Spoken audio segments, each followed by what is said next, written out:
least 7 times since I've joined the group that John's been our MC, so we're really happy with that. And Reverend Don Soul for providing our invocation. Thanks to Vonderhart, our new caterer, for providing our food tonight. Thanks to all the advertisers in our booklet also. That's where we get our money. We are 501c3. You can see the guys sporting the badges. They're the members of our executive committee. Thanks to all of them. We meet 10 times a year to kick things around.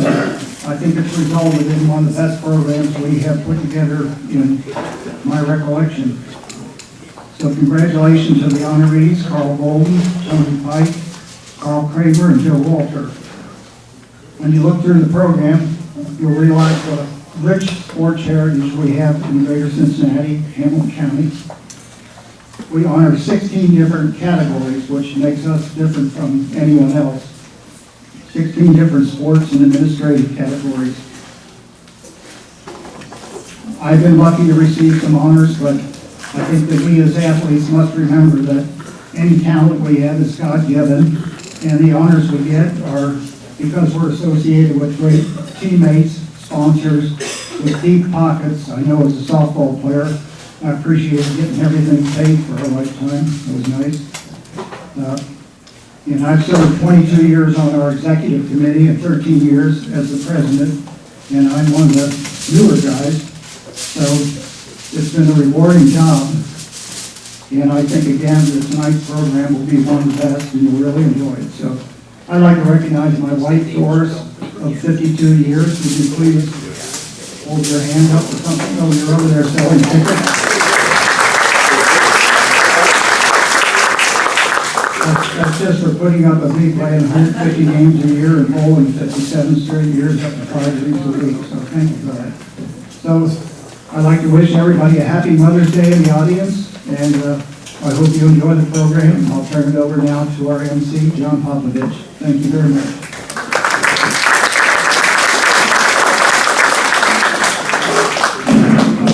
Thank you, John. Good evening, everyone. Nice meal. Hey, hope you all enjoyed that quite a bit tonight. I thought about, I was looking through this, and like Tom said, I looked through the different Hall of Famers over the years, and boy, the names are great. I remember coming here in '83 for a guy named George Sugar Costner, and I didn't know who he was, but I learned about it that night. 2 years later, in '85, I got to see Roger Staubach go into the Hall of Fame here, and I realized, wow, this is a great honor to do this, and Cincinnati recognizes the people. So thanks for having me here again tonight, and I missed the first invocation, so they decided we're going to have a second invocation. We're going to do it right this time. No, Reverend Don Stoll is with us, and we're proud to have him from the Laughlin Christian Church. Reverend? Tonight, watch over us and guard us. In Jesus I pray. Amen.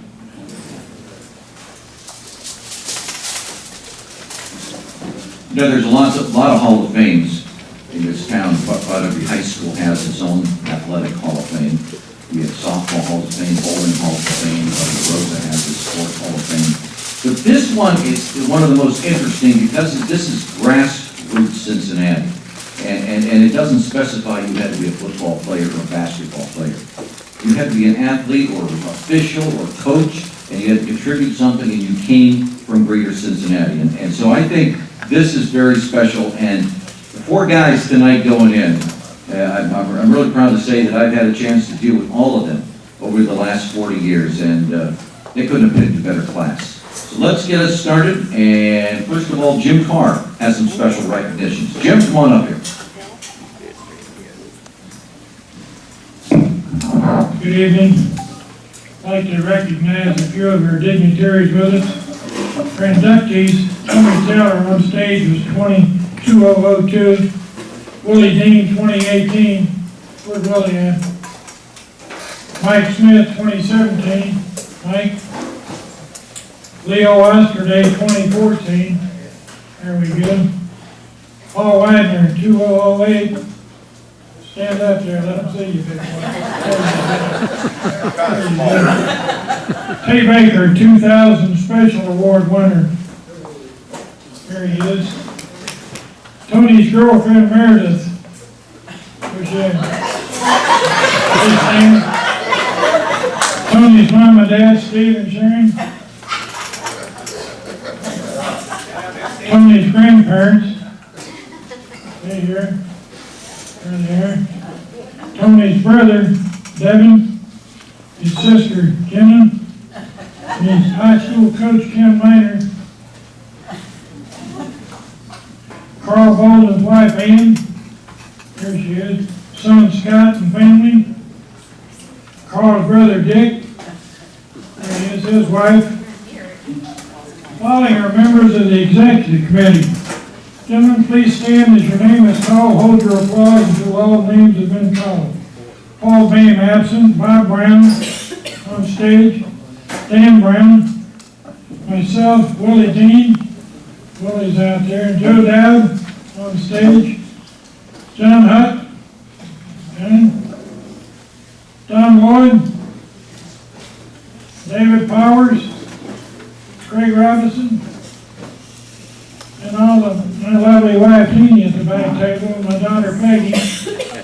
Please stand. We're here. Joe Walter's neighbor happens to be my nephew, Doug Carr, and his wife Mandy at the table. I want to appreciate everybody being here and hope to see you next year. Thank you and good day.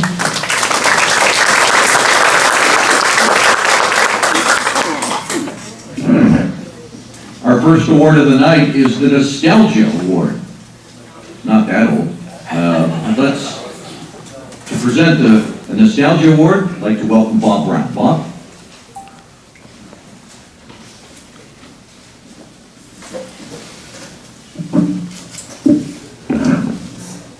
Thank you. Our recipient of the 2019 Nostalgia Award is Joe Walter. Joe was born in June 18, 1963 in Dallas, Texas. He is a former, I'm big on numbers. He is a former American football tackle, played 13 seasons with the Cincinnati Bengals in the National Football League. Joe attended Garland North High School and graduated from Texas Tech University. The Texas Tech Red Raiders compete as a member of the Big 12 Conference, which is a Division I program as part of the NCAA. He was the 181st pick in the 7th round of the NFL Draft in 1985. Joe played at 6'7", 290 pounds. His NFL career was all spent with the Cincinnati Bengals and spent from 1985 to 1997. Wearing number 63, Joe started in 136 games and played in 166 overall. Joe was a starter at guard for the 1988 AFC Conference team, championship team. He resides in Boone County, Florence, Kentucky, and owns Joe Walter Media Management, which buys media advertising such as radio, TV, newspaper, and direct mail. He is the Ohio Valley Celebrity Spokesman for Goodwill. He was presented the 2016 Medical Mutual Pillar Award at Community Service at the Ohio Valley Goodwill's 100th year of service celebration, and has been a member of Goodwill Board of Directors for 15 years. At this time, I'd like to present Joe Walters with the 2019 Nostalgia Award.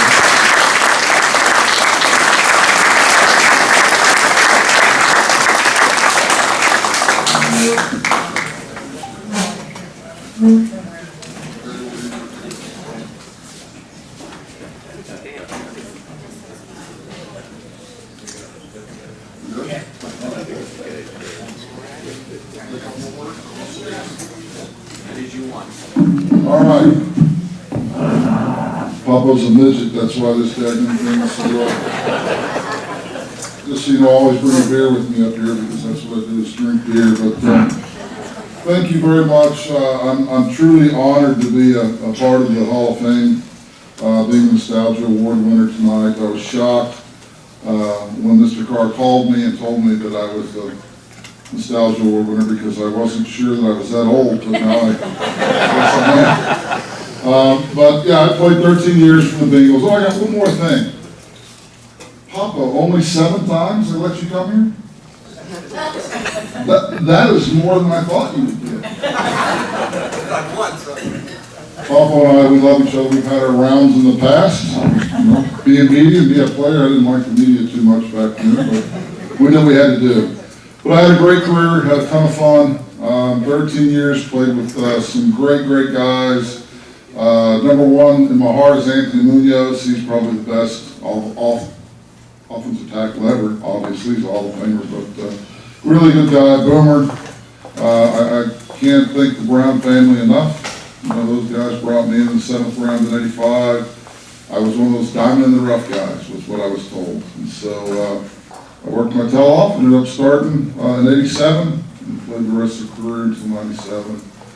Played against some great people, Howie Long, Reggie White, list goes on, there's a ton more guys there, but my favorites were Howie and Reggie, and that was a battle. Had to bring him on the bucket every day, and for the 60 minutes, it was a nonstop. So I thank you very much for the award. I'm not going to keep you up here because we got 3 great guys up here that are getting inducted. Again, thank you very much. This is a true honor. Have a great evening.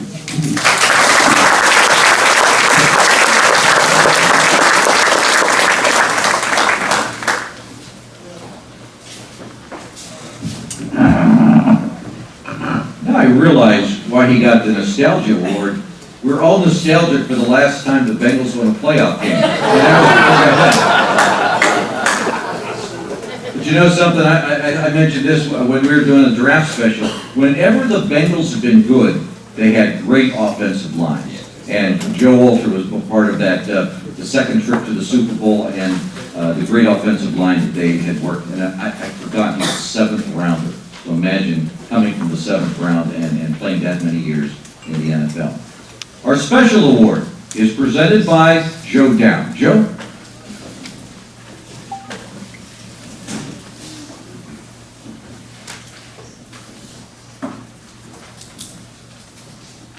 Thank you, John. Welcome everybody again.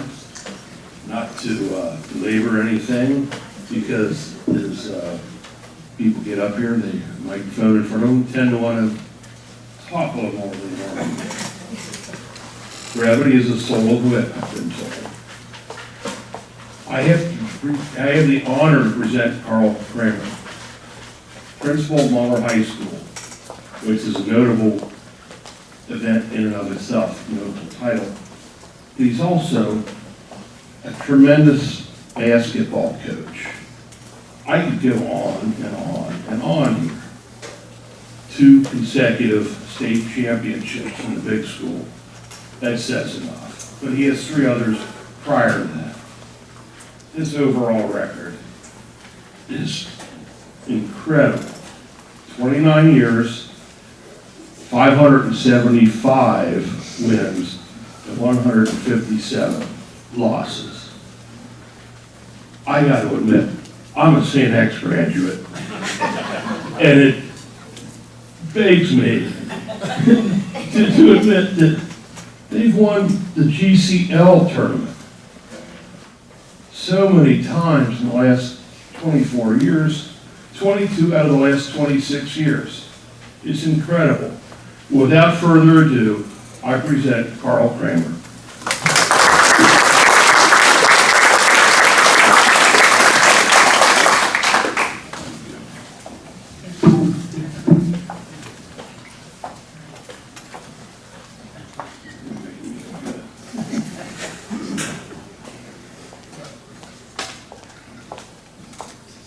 Thank you, Joe.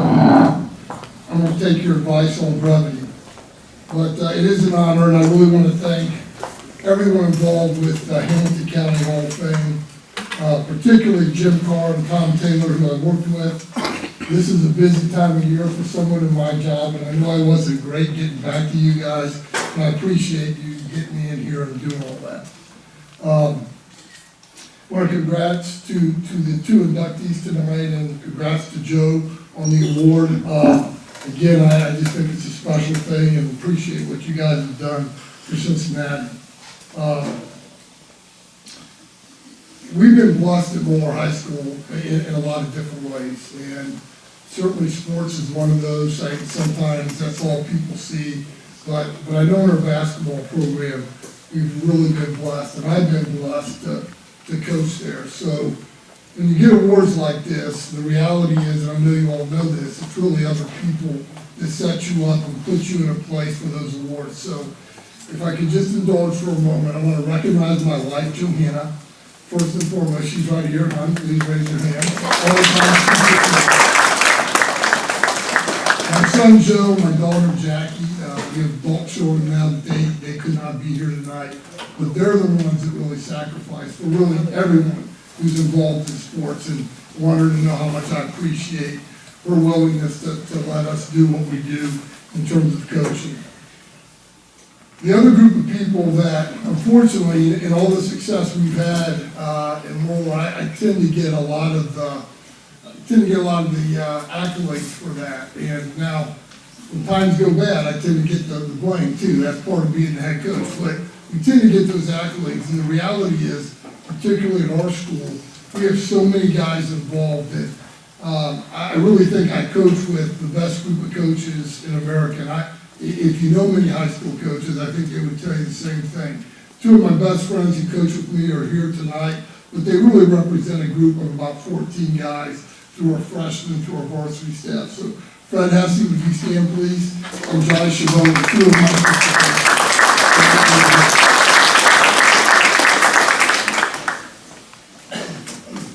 The other thing, if you coach, and again, I think a lot of times coaches get far too much credit.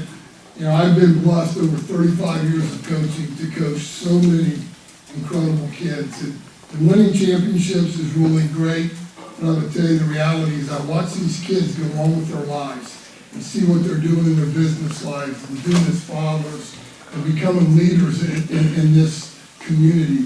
That I just can't tell you how much joy that brings a coach, and anyone who's done this for a long time knows that. And I want to thank all those players that have been part of our program.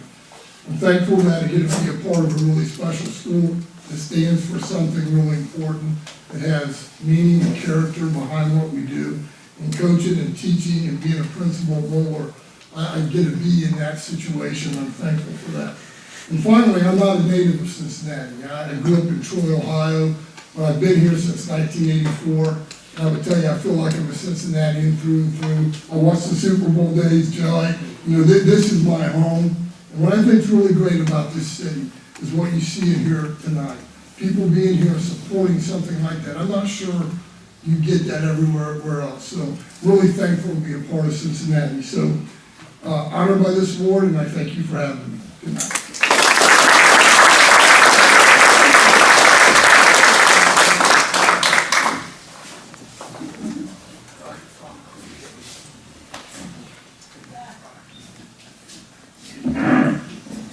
Moeller was known as a football school.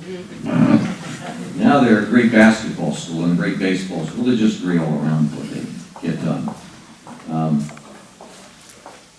After I came to town, one of the things I wanted to seek out were the guys that had won the national championship at UC in the early 60s. So I think I waited till the 25th anniversary, which would have been 1986, and I first got to know a bunch of the guys that played on that team, and it's a remarkable group, and one of them is with us tonight, and that being Carl Bouldin. He was born in 1939 in Germantown, Kentucky, and he grew up in Norwood. He attended Norwood High School, played basketball and baseball there, graduating in 1957. He is still Norwood's all-time leading scorer in basketball. Bouldin attended the UC, where he had excelled in both basketball and baseball.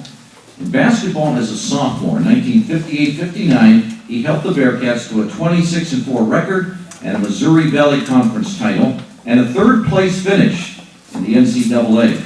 As a junior starting guard in 59 and 60, he helped the Bearcats to a 28-2 record and a MVC title, third-place finish in the NCAA. Well, in his senior season, they finally got over the hump. 1960 and 61, under Coach Ed Jucker, he was the team co-captain with Bob Wiesenhahn. He was joined by Paul Hogue, Tom Thacker, Tony Yates, real great bunch. Bouldin averaged 11.7 points, 2.8 rebounds a game, and he was a terrific free throw shooter, hit 80%. The Bearcats posted a 27-2 record. They won the league again. They advanced to the Final Four. And in the national semifinal game, Carl poured in 21 points as the Bearcats beat Utah 82-67. And then he scored 16 as the Bearcats defeated the Ohio State. In the NCAA championship game, 70-65 in overtime to win their first national championship. And that was a great, great Ohio State team with the likes of Jerry Lucas and John Havlicek, who just passed away. Just outstanding. In collegiate baseball, Bouldin was a pitcher under Coach Eddie Jucker. Bouldin set or tied several records for a single season. His 1.41 ERA in 1959 ranks third all time. In 1961, the Bearcats won the league title with a 19-5-2 record. He was selected in the 14th round of the NBA draft in 1961 by the Cincinnati Royals. He decided to play professional baseball, though. He signed up with then the Washington Senators. He was called up during the 1961 season. He saw action in 62 and 63. And the 64 season was his fourth in Major League Baseball. In 1965, he pitched for Indianapolis, and that was his final season of pro baseball. I think he's been living in Cincinnati since then. Never gave it up. From Norwood, an outstanding guy that led UC to a national basketball title, Carl Bouldin.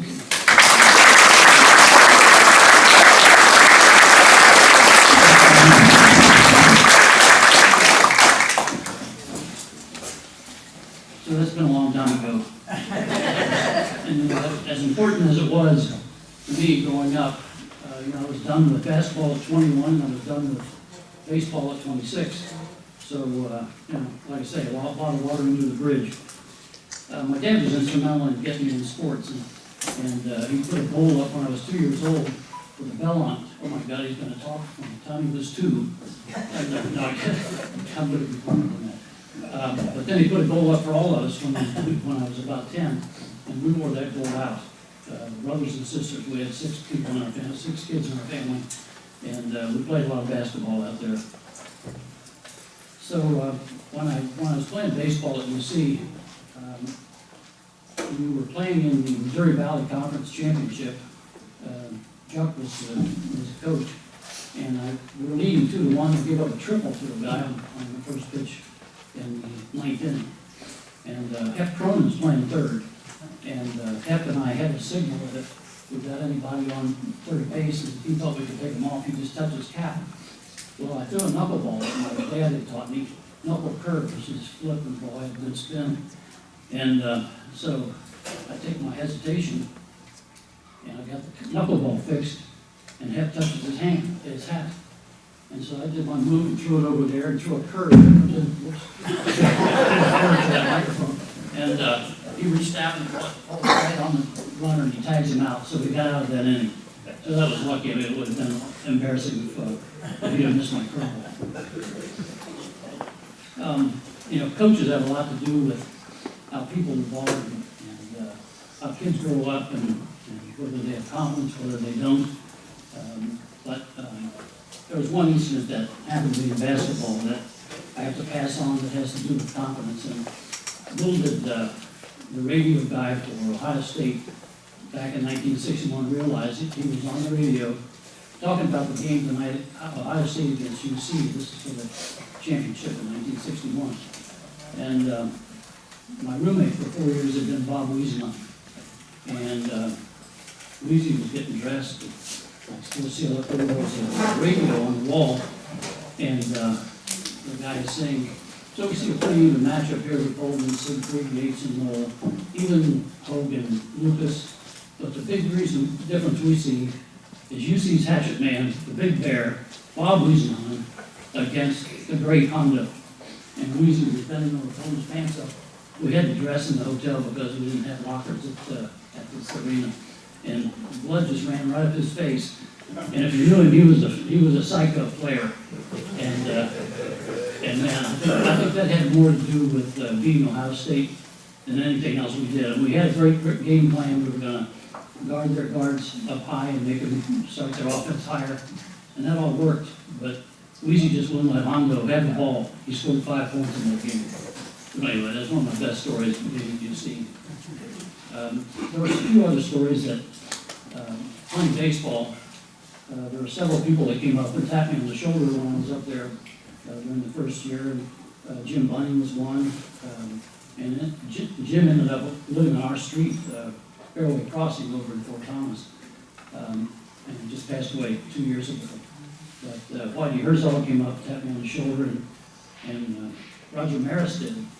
And the connection there is that a friend of my dad's, Hunter was his name, good friend, gotta look it up. What's his name? Ed Forrest was his name. And he was a friend of my dad's, so he called me and invited me to come over and have dinner with him when we were in town there. So I'm sitting down there having a drink with him, and I see a big picture like this on this wall, and it's Roger Maris, and it says, "To my best friend Ed, Roger Maris." I said, "You know Roger Maris?" He said, "Yeah, he lives just down the street. He lives in Kansas City." So, he kept in touch with me, and about a month later, I get in the game against the Yankees, and Maris is up. And so I get 2 balls and a strike on him, and I throw maybe the best changeup I've ever thrown. I throw it, it's going away, and as soon as all that goes, he's just waiting there, no crap. And he knocks it off the scoreboard in right field. Well, this was 1962, in 61, he had the 61 home runs, so I didn't get to be part of that bandwagon. But he hit that. How did he hit that? And he was going in, everybody says, "Oh, he hit a few off of other guys." So Ed Forrest calls me up and says, "How you doing?" I good. He says, "Oh, Roger got one off of you." I said, "Yeah, and I don't know how he hit that ball. It was the best changeup I've ever thrown, I think. It was blowing away, fading away." He said, "Well, he knew something." I said, "What do you know?" He said, "Frank Frassetti was their coach at third base, and he picked up something your catcher did." He said, "When he wanted the fastball, he'd pop a hit for you. And when he wanted the changeup, he'd hold up both hands to slow you down. And Frassetti passed that along, and Roger Maris got a home run out of it. He needed another home run. I got some more ERA. Didn't need all that." And I didn't play that long. I played for 4 years. Got about a year and a half in the pension plan, which wasn't enough then. You had to have 5 years in. And I talked to Whitey Herzog because he was a friend of Ed's too. And he said, "I hope you stay around long enough to get your 5 years in." And he said that he was injured when he was 22 years old, and he only had 3 years in. And he said, "I'm not going to get it." And his leg was bothering him. So they went and took a piece of bone out that was about 4 inches long and was jagged, looked like a lightning bolt. And he said after that, he was fixed, and he got about 4 more years of playing after he did that. And of course, then he got 20 more years coaching. But, and this is the thing when I was in spring training. Bob Feller knocks on the door, I open the door. "Carl and Bob Feller." "Yeah, I knew you are, come on in." So he was selling investments at that time. And he said, "How much did you get on the sign?" I said, "20,000. He said, "Oh, you'll make good money." So that was enough, So he sat down and he showed me a lot of clippings that he had. And one of them was, he said they didn't have radar then, so they didn't know how fast he threw, but they thought he threw over 85 miles an hour. And you might have seen this on television someplace. There's a great movie called Fastball, and there's some in there about that. But Bob Feller says, showed me this clipping. He said, "He got me out on the street shoes, sleeves rolled up, no glove." And he said they told me I was supposed to wind up and let the ball go just as a motorcycle came by going 85 miles an hour. And hit that sheet out there, go through the hole. And he said, "Well, I didn't know if I could hit the sheet or not." But he said he did it, he let it go, and the ball got there before the motorcycle did, so they knew he threw more than 85 miles an hour. And then he told another story that was, he said he used to throw his curveball as hard as he threw his fastball. He said it came down one time.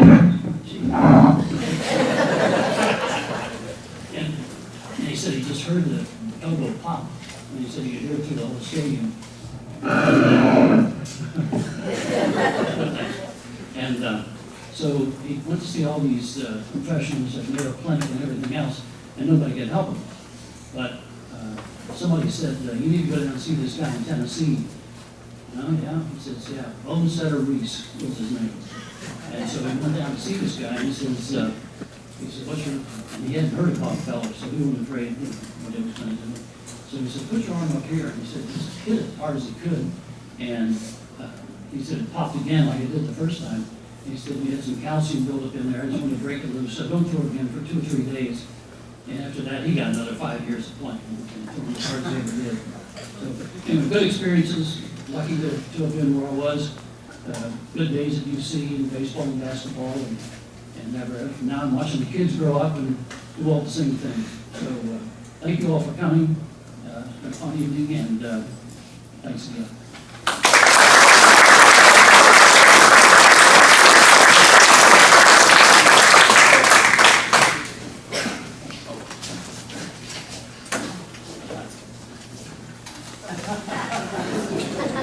Yeah, just scoot.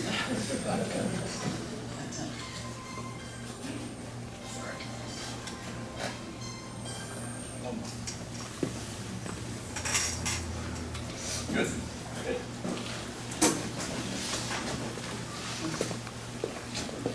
Is this still working? All right.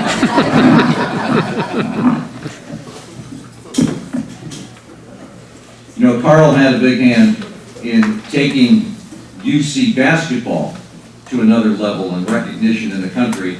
The next guy had a big hand in taking UC football to national recognition.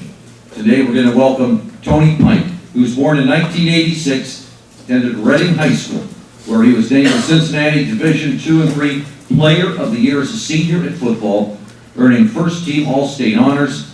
Pike also played basketball and helped the Blue Devils win a state title as a junior. That was an exciting year. Pike enrolled at UC in January of 2005, and he was redshirted for that season. In 2007, he made his collegiate debut against Southeast Missouri State. Then against the Akron Zips, he broke his arm. After returning as starting quarterback, Pike led the team to the 2008 Big East Championship, and the Bearcats played in their first ever BCS bowl game, the 2009 Orange Bowl. He finished the regular season with 183 passes completed and 291 attempts and 18 touchdowns. He made second team All Big East. He led the 2009 Bearcats to a 12-0 regular season and the second straight outright Big East title. The team finished the regular season at number 3 in the BCS rankings and was invited to the 2010 Sugar Bowl. It's almost hard to believe now to think about UC doing back-to-back seasons like that. Tony was selected by the Carolina Panthers in the 6th round of the 2010 NFL Draft. In Week 9 of his rookie season against New Orleans, he made his NFL debut. He was waived and injured on August 30th of 2011 and given an injury settlement. And I noticed that it was just announced this past week that there's going to be a bobblehead, and going into the UC Athletic Hall of Fame is that entire class, that entire football team that went 12-0 for the UC Bearcats. And boy, they deserve it, because people better remember how good this team was. So please welcome into the Hamilton County Sports Hall of Fame, Tony Pike.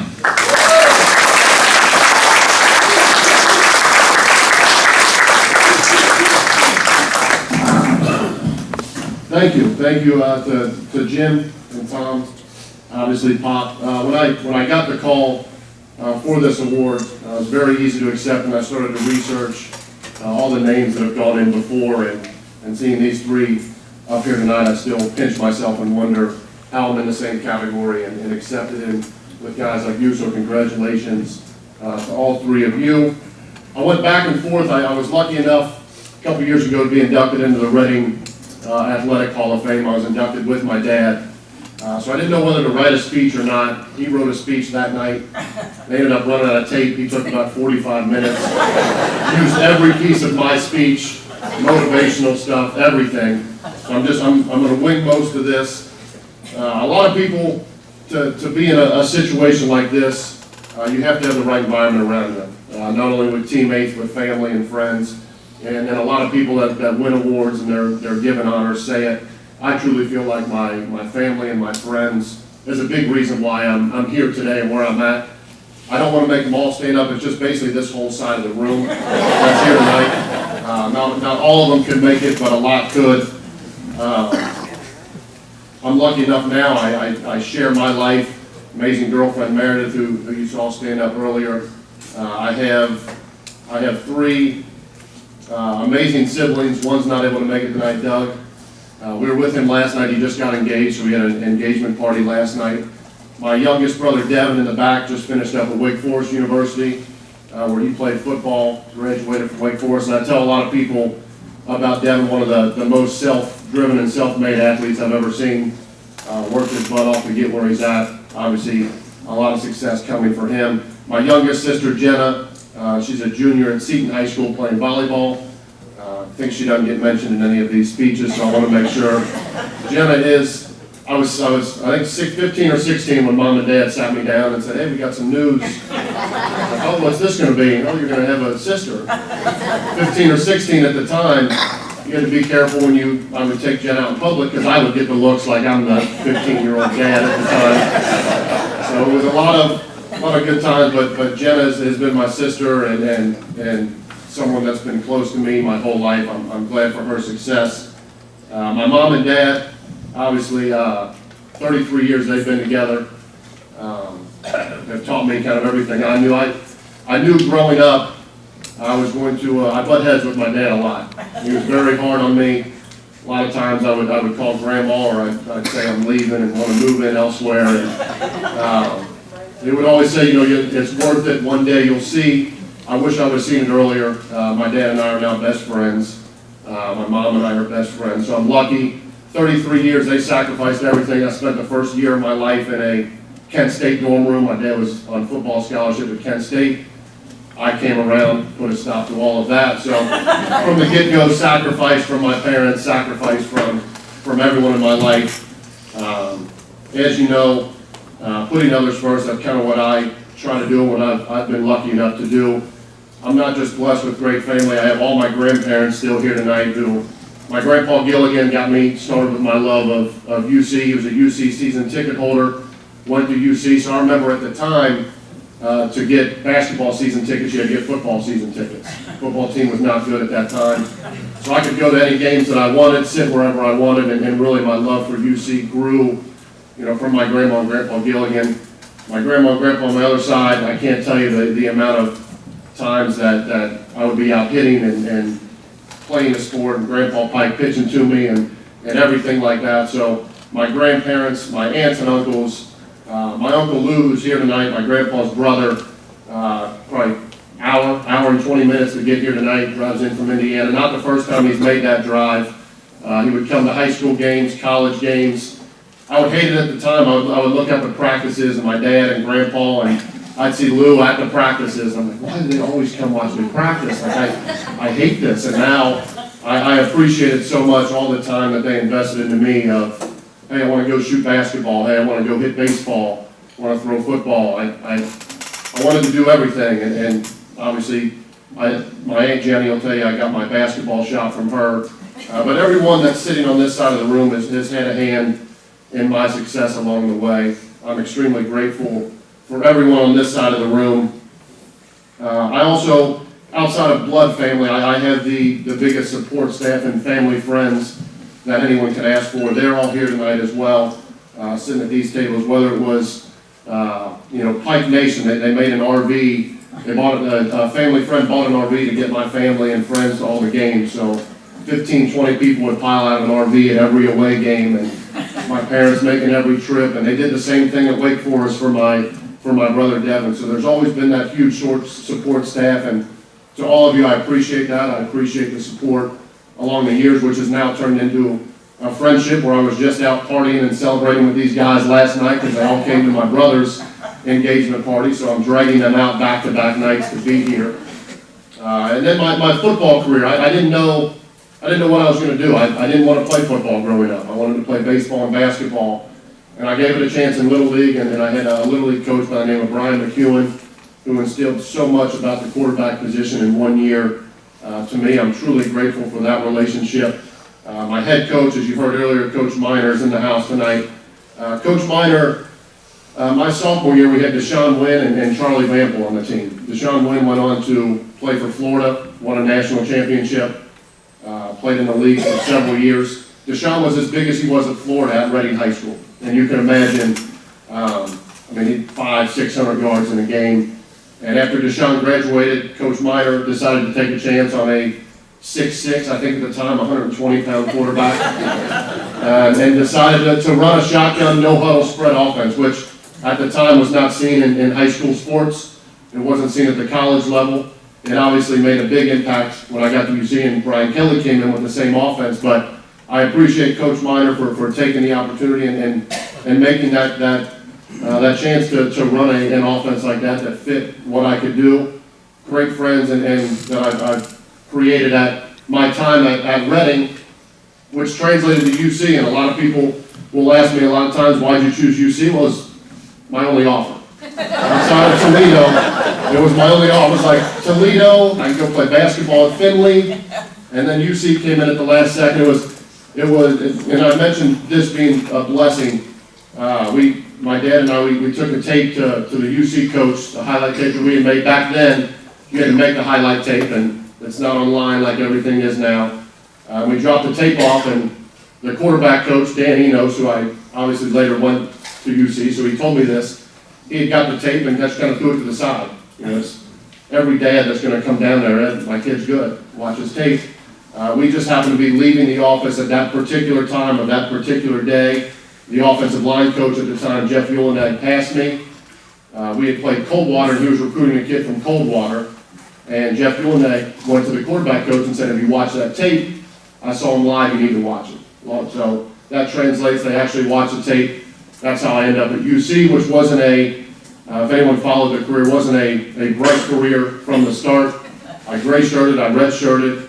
When Brian Kelly took over my junior year, he basically had a coming-to-God moment with me at the start of training camp. I was sitting at, I think, 7th or 8th on the depth chart of quarterbacks. I didn't know there were 7 quarterbacks on the roster. I think I was behind one of the receivers that if things happened, they were going to bring him in to play quarterback.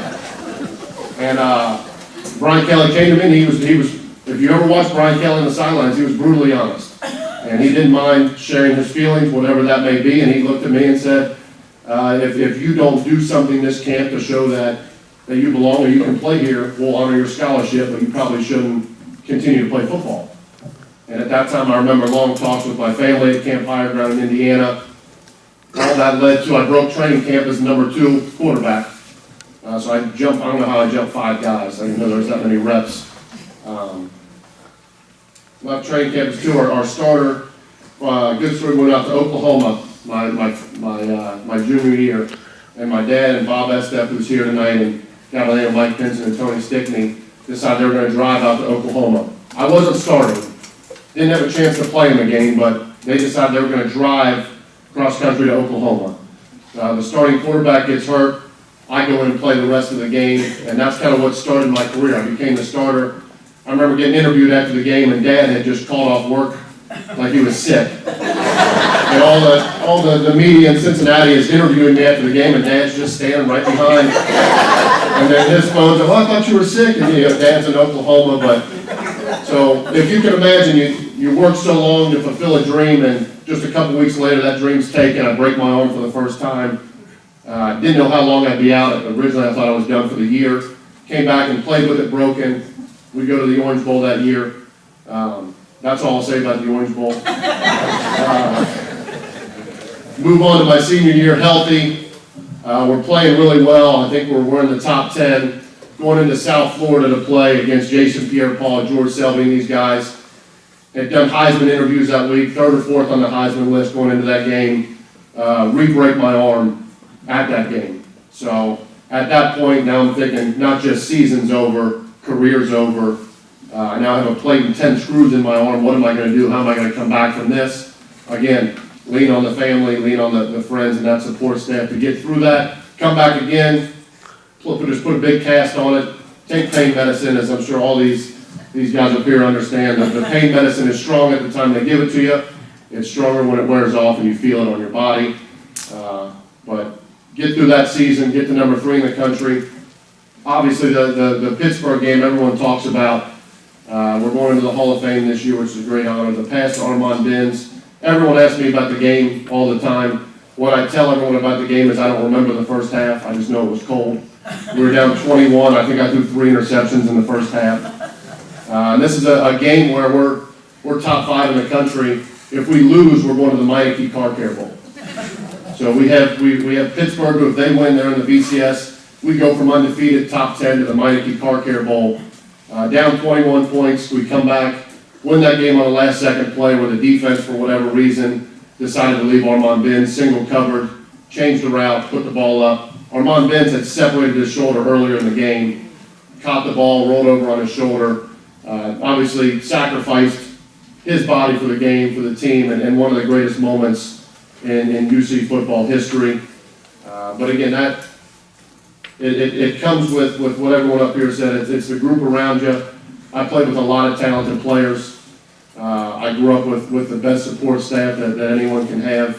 I'm extremely blessed to have this award, to be here tonight, to talk to you guys. And I just want to, again, thank the Hamilton County Hall of Fame, thank these guys up here, and everyone on this side of the room for coming along this journey with me, for being a huge part of it, and letting me lean on all of you when I needed that at different times. And I'm glad that I just didn't enjoy this, but we could all enjoy this journey together. I appreciate it. Thank you, everybody.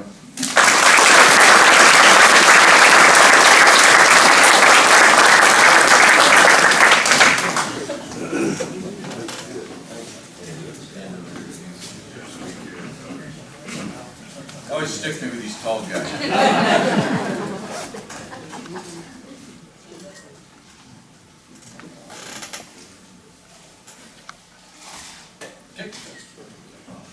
I could have used Joe blocking. Cut down on one of us. Well, it was great to hear from both of our newest Hall of Famers, and I'll tell you what, he's done a great job on radio too. You can see he could get up here, he's very natural talking. He also appears on a lot of the late night television shows as well. So, Tony, congratulations on this. Jim?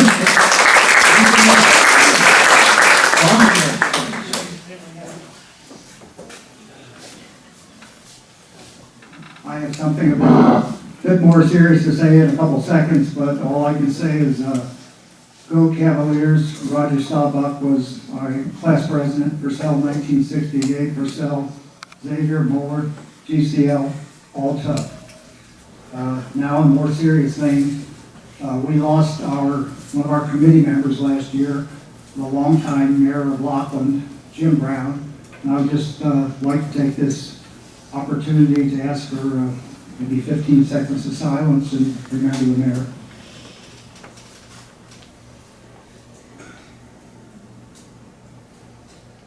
Thank you very much. He was with our committee over 40 years.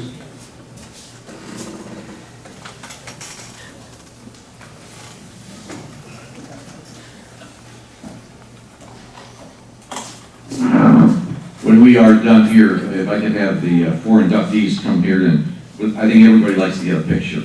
If they go separate ways, then we have to go round them up. So why don't we do it right after we're done here? I'd like to have Reverend Don Stoll come back up here and just give us a great send-off. Would you stand with me, please?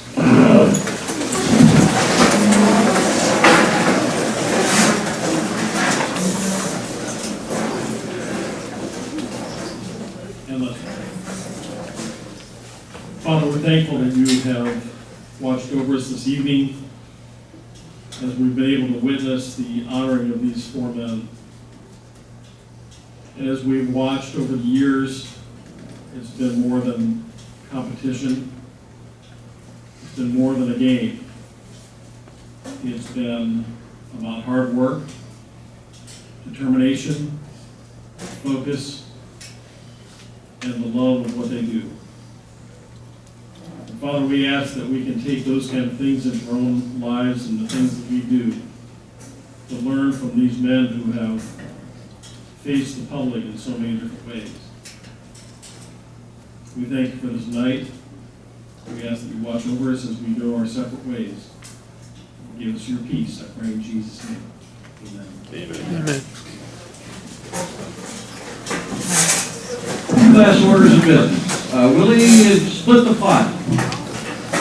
We could do the drawing and make somebody $2 here tonight. And while he's doing that, happy Mother's Day, all the moms out here. Thank you, Mom.